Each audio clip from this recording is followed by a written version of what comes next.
আজকে আলোচনা করব ফটো ফ্রেম নিয়ে। বিভিন্ন ধরনের মানুষের বাড়িতে গিয়ে দেখেছি, বিভিন্ন ধরনের ক্লায়েন্টের বাড়িতে গিয়ে দেখেছি। আমাকে ম্যাক্সিমাম ক্ষেত্রে অনেক সময় ফটো ফ্রেম চেঞ্জ করতেও হয়েছে অনেকের বাড়িতে।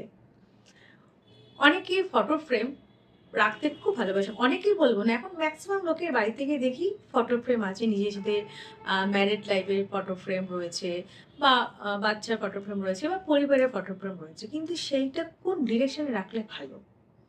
সেগুলোও কিন্তু আপনাদেরকে দেখতে হবে। আপনি যদি এখন আপনার ফটো ফ্রেম মানে আপনার ম্যারিড লাইফের ফটো ফ্রেমটাকে সাউথ ডিরেকশনে টানিয়ে দেন, তাহলে এটা আপনার জন্য ভালো নয়।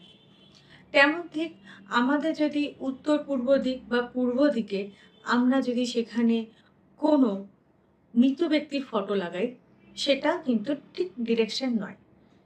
মৃত ব্যক্তিদের ডিরেকশন হচ্ছে সাউথ বা ওয়েস্টের দিকে।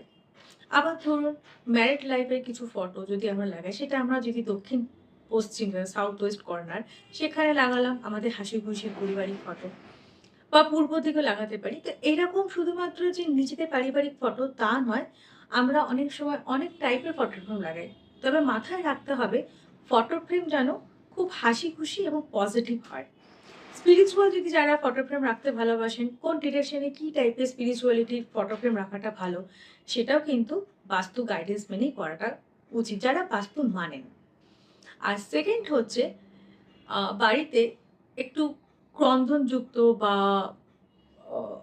বা হিংসাত্মক বা যেখানটা দেখা যাচ্ছে খুব হিংস্র টাইপের কোনো জন্তু জানোয়ারের ফটো, এই ফটো ফ্রেমগুলো বাড়িতে না রাখাটাই শ্রেয় বা শুভ।